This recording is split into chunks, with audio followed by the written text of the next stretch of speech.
When somebody says to me, are students engaged, there's about four kind of questions I ask them. Three of them are listed up here. First thing, if you're engaged, you're attentive.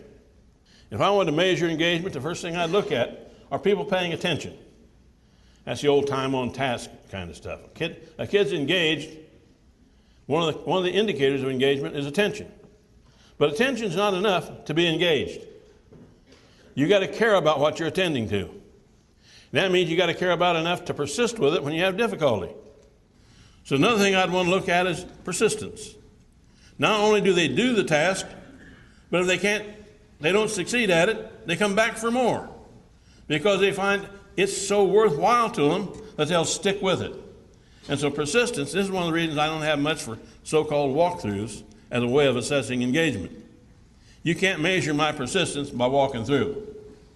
You can maybe infer that it's like with you sitting there right now. I like to think you're engaged, but you may be fantasizing for all I know. I don't know whether you're with me or whether you're not. But you've got to look in your eye like you're engaged, and I can say, well, these people they're paying attention. I don't know whether you're paying attention or not. I have to infer you're paying attention. But attentiveness is important, and persistence is important. That is, you stick with it over time. Another thing I know about engagement is that when people are engaged, they're willing to allocate the scarce resources over which they have control, primarily their time.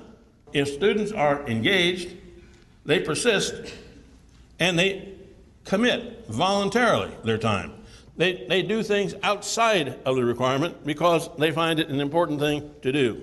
The critical result of student engagement is that students learn that which it is important for them to learn because you get them engaged in the right work.